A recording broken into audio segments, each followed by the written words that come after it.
Welcome to my channel. ಇವತ್ತಿನ tarot ಟ್ರೇಡಿಂಗ್ಗೆ ಸ್ವಾಗತ. ಸೊ ನನ್ನ ಚಾನಲ್ ಯಾರೆಲ್ಲ ಲೈಕ್ ಮಾಡಿಲ್ಲ, ಶೇರ್ ಮಾಡಿಲ್ಲ, ಸಬ್ಸ್ಕ್ರೈಬ್ ಮಾಡಿ. ಇವತ್ತಿನ ಟಾಪಿಕ್ ಏನಂದರೆ, ಈ ಪ್ರೀತಿಯಲ್ಲಿ ನಿಮ್ಮ ನಿರ್ಧಾರ ಏನು. ಸೊ ಈ ಪ್ರೀತಿಯಲ್ಲಿ ನಿಮ್ಮ ನಿರ್ಧಾರ ಏನೋದನ್ನು ಇದನ್ನು ಹೇಳ್ತಾ ಇದ್ದೀನಿ. ಸೊ ಇದೊಂದು ಜನರಲ್ ಟ್ಯಾರೋ ಟ್ರೇಡಿಂಗ್ ಅಷ್ಟೇ. ನಿಮಗೆ ಎಷ್ಟು ರೆಸೊನೇಟ್ ಆದರೆ ಅಷ್ಟು ತಗೊಳ್ಳಿ. ಸೊ ನೋಡುವಂಥ ನನ್ನ ವ್ಯೂವರ್ಸ್ ಅವರ ಪ್ರೀತಿಯಲ್ಲಿ ಅವ್ರ ನಿರ್ಧಾರ ಏನು. ನಾನು ಕಾರ್ಡ್ಸ್ ಶಫಲ್ ಮಾಡ್ತಾಯಿದ್ದೀನಿ, ಪಿಕ್ ಮಾಡಿ ಇಡ್ತೀನಿ. ನೋಡುವಂಥ ವ್ಯೂವರ್ಸರು ಅವ್ರ ಪ್ರೀತಿಯಲ್ಲಿ ಅವ್ರ ನಿರ್ಧಾರ ಏನು.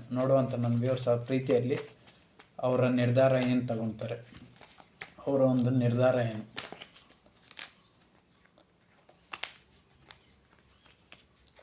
ಸೊ ನಾನಿಲ್ಲಿ 5 ಕಾರ್ಡ್ಸ್ ಪಿಕ್ ಮಾಡ್ತಾಯಿದ್ದೀನಿ.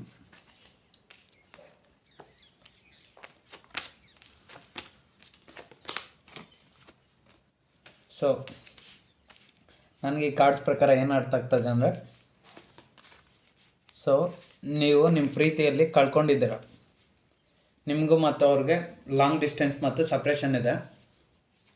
ಯಾಕಂದರೆ ಇಲ್ಲಿ 5 ಆಫ್ ಕಪ್ಸ್ ಟ್ಯಾರೋಟ್ ಕಾರ್ಡ್ ಬಂದಿರೋದ್ರಿಂದ ನೀವು ಅವ್ರನ್ನ ತುಂಬ ಮಿಸ್ ಮಾಡ್ಕೊತಿದ್ರ. ಅಥವಾ ಯಾಕೆ ಮಿಸ್ ಮಾಡ್ಕೊತಿದ್ರ ಅಂದರೆ, ಅವ್ರಿಂದ ಯಾವುದೇ ಫೋನು ಅಥವಾ ಮೆಸೇಜು ಕಾಲ್ಸು ಯಾವುದೂ ಬಂದಿಲ್ಲ. ಅಥವಾ ನೀವು ಅವ್ರ ಫೋಟೋನ ಸೋಷಿಯಲ್ ಮೀಡ್ಯಾದಲ್ಲಿ ನೋಡ್ತಾ ಇರ್ಬೋದು, ಅಥವಾ ವಾಟ್ಸಪ್ ಕಾಂಟ್ಯಾಕ್ಟಲ್ಲಿ ಅವ್ರ ಫೋಟೋನ ನೋಡ್ತಾ ಇರ್ಬೋದು ಅಷ್ಟೇ. ಸೊ ನೀವು ಈ ಪ್ರೀತಿನ ಕಳ್ಕೊಳಕ್ಕೆ ಇಷ್ಟ ಇಲ್ಲ. ಸೊ ನಿಮ್ಮ ನಿರ್ಧಾರ ಏನು ಅಂದರೆ, ನೀವು ಇವಾಗ ನಿಮಗೂ ಅವ್ರಿಗೂ ನೀವು ಪ್ರೀತಿಸ್ತಾರಂತ ಈ ರೀಡಿಂಗು ಯಾರಿಗಾದ್ರೂ ಅನ್ವಯ ಆಗುತ್ತೆ. ಹುಡುಗ ನೋಡ್ತಾಯಿದ್ರೆ ಹುಡುಗಿಗೆ ಅಂದ್ಕೊಳ್ಳಿ, ಹುಡುಗಿ ನೋಡ್ತಾಯಿದ್ರೆ ಹುಡುಗನಿಗೆ ಅಂದ್ಕೊಳ್ಳಿ. ಸೊ ಅಷ್ಟೇ. ನೀವು ಈ ಪ್ರೀತಿನ ಕಳ್ಕೊಳಕ್ಕೆ ಇಷ್ಟಪಡ್ತಾಯಿದ್ರೆ ಕಳ್ಕೊಳಕ್ಕೆ ಇಷ್ಟಪಡ್ತಾಯಿಲ್ಲ. ಯಾಕಂದರೆ ಇಲ್ಲಿ ಟೆಂಪ್ರೆಸ್ ಬ್ಯಾಲೆನ್ಸ್ ಕಾರ್ಡ್ ಬಂದಿದೆ. ಸೊ ನಿಮಗೆ ಈ ಪ್ರೀತಿಯಲ್ಲಿ ಒಂದು ಬ್ಯಾಲೆನ್ಸ್ ಬೇಕನ್ನೋದು ನಿಮ್ಮ ನಿರ್ಧಾರ ಅಷ್ಟೇ. ಸೊ ನೀವು ಇಷ್ಟು ದಿವಸ ಏನಾಯ್ತಲ್ಲ ಜಗಳಗಳು, ಸೊ ಆ ಜಗಳಗಳಿಂದ ನೀವು ಬೇಸರ ಆಗಿ ಇವಾಗ ಸೈಲೆಂಟಾಗಿ ಒಬ್ಬಂಟಿ ಆಗಿದ್ರ. ನಿಮ್ಮ ಜೊತೆ ಇವಾಗ ನೀವು ಪ್ರೀತಿಸೋಂಥ ವ್ಯಕ್ತಿ ಇಲ್ಲ. ಸೊ ನಿಮ್ಮಿಂದ ಅವರು ತುಂಬ ದೂರದಲ್ಲಿದ್ದಾರೆ. ಅಥವಾ ಒಂದೇ ಆಫೀಸಲ್ಲಿ ಕೆಲಸ ಮಾಡ್ತಾಯಿದ್ರು ಅವರು ನಿಮ್ಮಿಂದ ದೂರ ಇದ್ದಾರೆ. ಸೊ ದೂರ ಇದ್ರೂ ನೀವು ಅವರು ಮಾತಾಡ್ತಾ ಇಲ್ಲ. ಅಥವಾ ಮಾತಾಡ್ತಾ ಇದ್ರೂ ನಿಮ್ಗೂ ಅವ್ರಿಗೂ ಕಾಂಟ್ಯಾಕ್ಟ್ ಇಲ್ಲ. ಯಾಕಂದರೆ ನೀವು ಅವ್ರು ತುಂಬ ಬೇಜಾರಾಗಿದ್ರೆ. ನೀವು ದಿನ ಅವ್ರನ್ನ ನೋಡ್ತಾ ಇದ್ರೂ ಅವ್ರು ನಿಮ್ಮನ್ನು ಮಾತಾಡಿಸ್ತಾ ಇಲ್ಲ. ಅಥವಾ ನೀವು ಅವ್ರನ್ನ ದಿವಸ ನೋಡ್ತಾ ಇದ್ರೂ ಅವ್ರು ನಿಮ್ಮನ್ನು ಮಾತಾಡಿಸ್ತಾ ಇಲ್ಲ. ಸೊ ಇದು ಹೆಂಗೆ ನಿಮ್ಮ ಪರ್ಸ್ನಲ್ ಲೈಫ್ಗೆ ಸಂಬಂಧಪಡುತ್ತೋ ಹಂಗೆ ತಗೊಳ್ಳಿ. ಸೊ ಯಾಕೆ ಮಾತಾಡ್ತಾ ಇಲ್ಲ ಅಂದರೆ, ಇಲ್ಲಿ ಮಿಸ್ಅಂಡರ್ಸ್ಟ್ಯಾಂಡಿಂಗ್ಸ್ ಇದೆ.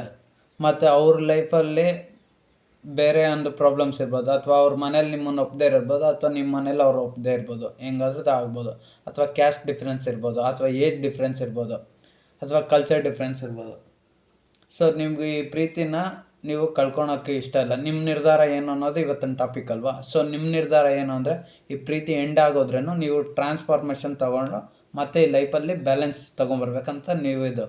ಸೊ ನಿಮ್ಗೇನು ಅನ್ನಿಸ್ತಾ ಇದೆ ಅಂದರೆ, ಅವ್ರ ಮನೇಲಿ ಒಪ್ಪದಿರೋ ಇದ್ರೂ ಅವ್ರ ಮನೇಲಿ ಒಪ್ಪಿಸ್ಬೇಕು ಅಂದ್ಕೊಂಡಿದ್ದೆ. ಅವ್ರ ಮನೇಲಿ ಅವರು ಯಾರು ಇರ್ತಾರೆ ನೋಡಿ, ಅವ್ರ ಪೇರೆಂಟ್ಸ್ನ ಒಪ್ಪಿಸಿ ನೀವು ಮದುವೆ ಆಗಬೇಕು ಅಂದ್ಕೊಂಡಿದ್ರ. ನೀವು ಯಾರನ್ನ ಪ್ರೀತಿಸ್ತಾ ಇದ್ರೋ ಆ ವ್ಯಕ್ತಿ ಅವ್ರ ಮನೆಯಲ್ಲಿ ಅವ್ರ ಪೇರೆಂಟ್ಸ್ನ ಒಪ್ಪಿಸಿ, ಮತ್ತು ನೀವು ಪ್ರೀತಿಸ್ತಾ ಇರೋಂಥ ವ್ಯಕ್ತಿಗೆ ನಿಮ್ಮನ್ನು ಕಂಡ್ರೆ ಯಾರಿಗಿಷ್ಟ ತುಂಬ ಇಷ್ಟ ಇದೆ ನೋಡಿ ಅವ್ರಿಗೆ ನಿಮ್ಮ ಪ್ರೀತಿನ ಹೇಳಿ, ಮತ್ತು ಅವ್ರ ಮನೆಯಲ್ಲಿ ಒಪ್ಪಿಗೆ ತಗೊಂಡು, ಸೊ ಈ ಪ್ರೀತಿಯಲ್ಲಿ ಒಂದು ಬ್ಯಾಲೆನ್ಸ್ನ ತೊಗೊಂಬರ್ಬೇಕು ಅಂತ ನೀವು ಅಂದ್ಕೊಂಡಿದ್ರ. ಸೊ ಅವ್ರ ಮನೇಲಿ ಪೇರೆಂಟ್ಸ್ನ ಒಪ್ಪಿಸ್ಬೇಕು. ಅಥವಾ ಹುಡುಗ ನೋಡ್ತಾಯಿದ್ರೆ ಹುಡುಗಿ ಅವ್ರ ಮನೇಲಿ ಅವ್ರ ಪೇರೆಂಟ್ಸ್ನ ಒಪ್ಪಿಸ್ಬೇಕು. ಅಥವಾ ಹುಡುಗಿ ನೋಡ್ತಾಯಿದ್ರೆ ಹುಡುಗನ ಮನೇಲಿ ಪೇರೆಂಟ್ಸ್ನ ಒಪ್ಪಿಸ್ಬೇಕು ಅಂದ್ಕೊಂಡಿದ್ರೆ. ಸೊ ನೀವು ಈ ಪ್ರೀತಿ ಅನ್ನೋದು ಎಂಡಿಂಗ್ ಆಗಿದೆ. ಸೊ ಎಂಡಿಂಗ್ ಆದ್ರೂ ನೀವು ಮತ್ತೆ ಆ ಪ್ರೀತಿನ ಬಿಟ್ಕೊಟ್ಟಿಲ್ಲ. ಸೊ ನೀವು ಆ ಪ್ರೀತಿಗೋಸ್ಕರ ಮತ್ತೆ ನೀವು ಸ್ಟೆಪ್ ತೊಗೊಬೇಕು, ಬ್ಯಾಲೆನ್ಸ್ ಸಿಚುವೇಶನ್ ತೊಗೊಬೇಕು ಅಂತ ನೀವು ಅಂದ್ಕೊಳ್ಳಿ. ಯಾಕಂದರೆ ಇಲ್ಲಿ ಡೆತ್ ಟ್ಯಾರೋಟ್ ಕಾರ್ಡ್ ಬಂದಿರೋದ್ರಿಂದ ಸೊ ನೀವು ಮತ್ತೆ ಸ್ಟ್ಯಾಂಡ್ ತೊಗೊಂಡು ಮತ್ತೆ ಹೊಸ್ದಾಗಿ ಮತ್ತೆ ಪುನಃ ಸ್ಟಾರ್ಟ್ ಮಾಡಬೇಕು ಅಂದ್ಕೊಂಡಿದ್ರ. ಡೆತ್ ಟ್ಯಾರೋಟ್ ಕಾರ್ಡ್ ಅಂದರೆ ಟ್ರಾನ್ಸ್ಫಾರ್ಮೇಷನ್ನು. ಈಗ ನೀವೇನೆಲ್ಲ ಕಳ್ಕೊಂಡಿದ್ರ ಮತ್ತೆ ಹೊಸ್ದಾಗಿ ಬದಲಾವಣೆ ಆಗಿ ಮತ್ತೆ ಈ ಪ್ರೀತಿಯಲ್ಲಿ ಬ್ಯಾಲೆನ್ಸ್ ತೊಗೊಂಬರ್ಬೇಕು ಅಂದ್ಕೊಂಡಿದ್ರೆ. ಯಾಕಂದರೆ ಟೆಂಪ್ರೆನ್ಸ್ ಕಾರ್ಡ್ ಬಂದಿದ್ದೆ, ಇಲ್ಲಿ ಬ್ಯಾಲೆನ್ಸ್ ತೊಗೊಂಬರ್ಬೇಕು ಅಂದ್ಕೊಂಡಿದ್ರೆ. ಸೊ ಕ್ವೀನ್ ಆಫ್ ಪೆಂಟಿಕಲ್ಸು ಅದೇ ಹೇಳ್ತದೆ, ನಿಮ್ಗೆ ಅವ್ರ ಬಗ್ಗೆ ತುಂಬ ಕನ್ಸರ್ನ್ ಇದೆ ಮತ್ತು ಕೇರ್ ಇದೆ. ಸೊ ಆ ವ್ಯಕ್ತಿ, ಆ ಲೇಡಿ ಒಬ್ಬರು ಅಲ್ಲಿ ಕೈಯಲ್ಲಿ ಕ್ವೀನ್ ಆಫ್ ಪೆಂಟಿಕಲ್ಸ್ ಈ ಕಾರ್ಡಲ್ಲಿ ಹೆಂಗೆ ಇಟ್ಕೊಂಡಿದ್ದಾರೆ ಆ ಕಾಯಿನ್ನ, ಸೊ ಅದೇ ರೀತಿ ನೀವು ಅಷ್ಟೇ ಅವ್ರ ಬಗ್ಗೆ ಕೇರ್ ತೊಗೊಬೇಕು ಅಂದ್ಕೊಂಡಿದ್ರೆ ಅವರು ಅಷ್ಟೇ ನಿಮ್ಮ ಬಗ್ಗೆ ಕೇರ್ ತೊಗೊಬೇಕು ಅಂದ್ಕೊಂಡಿದ್ದಾರೆ. ಸೊ ಇಲ್ಲಿ ಪ್ರೀತಿಯಲ್ಲಿ ನೀವು ಅವ್ರನ್ನ ಮಿಸ್ ಮಾಡ್ಕೊತಿದ್ರೆ ಅವರು ನಿಮ್ಮನ್ನ ಮಿಸ್ ಮಾಡ್ಕೊತಾ ಇದ್ದಾರೆ. ಸೊ ಓವರ್ ಥಿಂಕಿಂಗ್ ಕೂಡ ಮಾಡ್ತಾ ಇರ್ಬೋದು. ಸೊ ನಿಮ್ಮ ಸ್ಟೆಪ್ ಏನು ಅಂದರೆ ನೀವು ಯಾವ ಥರ ನಿರ್ಧಾರ ತೊಗೊತೀರಂದ್ರೆ ಅವ್ರ ಮನೇಲಿ ಒಪ್ಪಿಸ್ಬೇಕು. ಮತ್ತು ಈ ಪ್ರೀತಿಯಲ್ಲಿ ಬ್ಯಾಲೆನ್ಸ್ ತೊಗೊಂಬರ್ಬೇಕು. ಅವ್ರೇನಾದರೂ ನಿಮ್ಮ ಜೊತೆ ಮಾತು ಬಿಟ್ಟಿದ್ರೆ ಅವ್ರು ನಿಮ್ಮ ಜೊತೆ ಮಾತಾಡೋ ಥರ ನೀವು ಮಾಡ್ಕೊಬೇಕು. ಅವರು ನಿಮ್ಮನ್ನು ನೀವೆಷ್ಟು ಪ್ರೀತಿಸ್ತಿದ್ರೆ ಅವರು ನಿಮ್ಮನ್ನು ಅಷ್ಟೇ ಪ್ರೀತಿಸಲಿ ಅಂತ ನೀವು ಒಪ್ಸಿಟ್ಕೊಂಡಿದ್ದೀರ. ಸೊ ಅವರು ನಿಮ್ಮ ಜೊತೆ ಮಾತಾಡಲಿ ಅಂತ ನೀವು ಬಯಸ್ತಾ ಇದ್ದೀರ. ಸೊ ನಿಮ್ಮ ನಿರ್ಧಾರ ನೀವು ಈಗ ಈ ರೀಡಿಂಗ್ ಯಾರು ನೋಡ್ತಿದ್ರು ನಿಮ್ಮ ನಿರ್ಧಾರ ಏನು ಅನ್ನೋದು ತಾನೇ ಇದು ಟಾಪಿಕ್ಕು. ಸೊ ನಿಮ್ಮ ನಿರ್ಧಾರ ಏನು ಅಂದರೆ, ಸೊ ಇಷ್ಟು ದಿನ ಏನು ಬಾಧೆ ಪಡ್ತಾಯಿದ್ರ ಆ ಬಾಧೆ ಎಲ್ಲ ಹೋಗಿ ಮತ್ತೆ ನೀವು ಮೊದಲಿನ ಥರ ನೀವು ಹೆಂಗೆ ಪ್ರೀತಿ ಮಾಡ್ಕೊತಿದ್ರೋ ಅದೇ ಥರ ಪ್ರೀತಿಗೆ ಮತ್ತೆ ನೀವು ಎಲ್ಲ ತಯಾರಿ ಮಾಡ್ಕೊತಿದ್ರ. ಅದೇ ರೀತಿ ಮತ್ತೆ ಬದಲಾವಣೆ ಆಗಬೇಕು, ಟೈಮ್ ಬರಬೇಕು ಅಂತ ನೀವು ಅಂದ್ಕೊತಿದ್ರ. ಸೊ ಅದೇ ರೀತಿ ಬದಲಾವಣೆಗೆ ಈ ಪ್ರೀತಿಯಲ್ಲಿ ಒಂದು ಬ್ಯಾಲೆನ್ಸ್ ಬರಬೇಕು. ಮತ್ತು ಅವ್ರ ಮನೇಲಿ ಏನಾದರೂ ಒಪ್ಪದಿರೋದ್ರೆ ಅವ್ರ ಮನೇಲಿ ಒಪ್ಪಿಸ್ಬೇಕು. ಮತ್ತು ನಮ್ಮಿಬ್ಬರ ಮಧ್ಯೆ ಒಂದು ಅಂಡರ್ಸ್ಟ್ಯಾಂಡಿಂಗು ಸರಿ ಹೋಗಿ ಬ್ಯಾಲೆನ್ಸ್ ಬಂದು ಸೊ ನಮ್ಮಿಬ್ಬರು ಪ್ರೀತಿ ಸರಿ ಹೋಗ್ಲಿ ಅನ್ನೋದು ನಿಮ್ಮ ನಿರ್ಧಾರ. ಆದರೆ ನಿಮ್ಮ ನಿರ್ಧಾರ ಏನಾಗಿದೆ ಅಂದರೆ, ಈಗ ನಿಮಗೂ ಮತ್ತು ಅವ್ರಿಗೂ ತುಂಬ ಡಿಸ್ಟೆನ್ಸ್ ಇರ್ಬೋದು, ಸಪ್ರೇಷನ್ ಇರ್ಬೋದು, ಅಥವಾ ಅವರು ಒಂದು ಊರಲ್ಲಿರ್ಬೋದು, ನೀವು ಒಂದು ಊರಲ್ಲಿರ್ಬೋದು, ಅಥವಾ ಇಬ್ಬರು ಒಂದೇ ಸ್ಥಳದಲ್ಲಿದ್ರು ದೂರ ದೂರ ಇದ್ದೀರಾ. ಯಾಕಂದರೆ 5 ಆಫ್ ಕಪ್ಸ್ ಟೆರಟ್ ಕಡೆ ಅದೇ ಹೇಳ್ತದೆ. ಸೊ ಇಲ್ಲಿ ಒಬ್ಬರು ವ್ಯಕ್ತಿ ಸ್ಯಾಡಾಗಿ ಎನರ್ಜಿ ಆಗಿದ್ದಾರೆ, ಒಬ್ಬರು ತುಂಬ ನೋವಿನಲ್ಲಿದ್ದಾರೆ, ಇನ್ನೊಬ್ಬರು ಯಾವ ಥರ ಇದ್ದಾರೆ ಗೊತ್ತಿಲ್ಲ. ಸೊ ನೀವು ಹಂಗೆ ಈ ರೀಡಿಂಗ್ನ ಯಾರು ನೋಡ್ತಾಯಿದ್ರೆ ಹುಡುಗ ಆದರೂ ನೋಡ್ತಾಯಿರ್ಬೋದು, ಹುಡುಗಿದ್ರು ಇರ್ತವೆ. ಹುಡುಗಿ ನೋಡ್ತಾಯಿದ್ರೆ ಹುಡುಗನ್ಗೆ ಅಂದ್ಕೊಳ್ಳಿ, ಹುಡುಗ ನೋಡ್ತಿದ್ರೆ ಹುಡುಗಿಗೆ ಅಂದ್ಕೊಳ್ಳಿ. ಸೊ ನೀವು ತುಂಬ ಸ್ಯಾಡ್ ಆಗಿದ್ದೀರ. ಸೊ ನಿಮ್ಮ ಒಂದು ಆಸೆ ಏನಂದರೆ ಈ ಪ್ರೀತಿಯಲ್ಲಿ ಬ್ಯಾಲೆನ್ಸ್ ಬರೋದು ಬೇಕನ್ನೋದು ನಿಮ್ಮ ಆಸೆ. ಸೊ ಅಷ್ಟೇ, ಇದು ರೀಡಿಂಗ್ ನಾನು ಎಲ್ಲಿಗೆ ಎಂಡ್ ಮಾಡ್ತಾಯಿದ್ದೀನಿ. ಸೊ ಜಾಸ್ತಿ ನನಗೆ ಡೀಟೇಲಾಗಿ ಹೇಳೋಕ್ಕಾಗಲ್ಲ. ಸೊ ಇಷ್ಟೇ, ನೀವು ಏನು ನಿರ್ಧಾರ ಮಾಡಿದ್ರಂದರೆ ಈ ಪ್ರೀತಿಯಲ್ಲಿ ಎಷ್ಟೇ ತೊಂದರೆಗಳಾದ್ರೂ ಅದೆಲ್ಲ ಸರಿ ಮಾಡಿಕೊಂಡು ಮತ್ತೆ ನೀವು ನಿಮ್ಮ ಪ್ರೀತಿನ ಉಳಿಸ್ಕೊಳೋ ಪ್ರಯತ್ನ ಮಾಡ್ತಾಯಿದ್ದೀರ. ಈಗ ಅವ್ರ ಮನೇಲಿ ಅವ್ರ ಅಣ್ಣ ಇರ್ಬೋದು, ಅಥವಾ ಅವ್ರ ಅತ್ತಿಗೆ, ಅವರ ಅಪ್ಪ ಅಮ್ಮ, ಅಥವಾ ದೊಡ್ಡಪ್ಪ ಚಿಕ್ಕಪ್ಪ, ಯಾರೇ ಆಗಿರಲಿ ಅವ್ರ ಮನೇಲಿ ಒಪ್ಪದೇ ಇರ್ಬೋದು. ಸೊ ಅವ್ರನ್ನ ಒಪ್ಪಿಸ್ಬೇಕು ಅಂದ್ಕೊಂಡು ನೀವು ಅಂದ್ಕೊಂಡಿದ್ರ. ಅವರು ಮನೇಲಿ ಅವ್ರು ಒಪ್ಪಿಸ್ಬೇಕಂದ್ರೆ ಆಗುತ್ತಾ? ಆಗಲ್ಲ.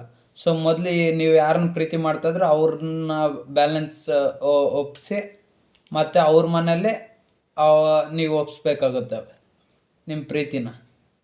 ಸೊ ಅಷ್ಟೇ, ಇದು ನಿಮಗೆ ರೆಸನೇಟ್ ಹೆಂಗಾದರೆ ಹಂಗೆ ತಗೊಳ್ಳಿ ಅಷ್ಟೆ. ಸೊ ಈ ಪ್ರೀತಿಯಲ್ಲಿ ನೀವು ಒಂದು ನಿರ್ಧಾರ ಮಾಡಿದ್ರ. ಈ ಪ್ರೀತಿಯಲ್ಲಿ ಏನೇನು ತೊಂದರೆಗಳು, ಅಡಚಣೆಗಳು, ಏನೇ ಡಿಸ್ಟರ್ಬೆನ್ಸು ಎಲ್ಲ ಆಗಿ ಮಿಸ್ಅಂಡರ್ಸ್ಟ್ಯಾಂಡಿಂಗ್, ಈಗ ನೀವು ಅವರು ದೂರ ಇರೋದು, ಸೊ ಎಲ್ಲ ಥರದ ಎಲ್ಲ ಸಿಚುವೇಶನು ಎಲ್ಲ ಕಂಪ್ಲೀಟ್ ಆಗೋಗಿ ಮತ್ತೆ ಹೊಸ್ದಾಗಿ ನ್ಯೂ ಬಿಗಿನಿಂಗ್ ಆಗಲಿ, ಹೊಸ ಪ್ರಾರಂಭ ಆಗಲಿ. ಸೊ ನಾವು ಈ ಪ್ರೀತಿನ ಮತ್ತೆ ಬದಲಾವಣೆ ತಗೊಂಬಂದು ನಮ್ಮಿಬ್ಬರ ಮಧ್ಯೆ ಬ್ಯಾಲೆನ್ಸ್ ಬರಲಿ ಅನ್ನೋದು ನಿಮ್ಮೊಂದು ಇಂಟೆನ್ಷನ್. ಸೊ ನೀವು ಆ ಥರ ನಿರ್ಧಾರ ಮಾಡಿದ್ರೆ, ಯಾಕಂದರೆ ನೀವು ಈ ಪ್ರೀತಿನ ಬಿಟ್ಕೊಡೋಕೆ ರೆಡಿ ಇಲ್ಲ. ಯಾಕಂದರೆ ಇಲ್ಲಿ ಟೆಂಪ್ರೆನ್ಸ್ ಕಾರ್ಡ್ ಬ್ಯಾಲೆನ್ಸ್ ಬಂದಿದೆ. ಸೊ ನಿಮಗೆ ಬ್ಯಾಲೆನ್ಸ್ ಬೇಕೇ ಬೇಕನ್ನೋದು ನಿಮ್ಮ ನಿರ್ಧಾರ. ಸೊ ನೀವು ಈ ಪ್ರೀತಿನ ಬಿಟ್ಕೊಡೋಕ್ಕೆ ರೆಡಿ ಇಲ್ಲ.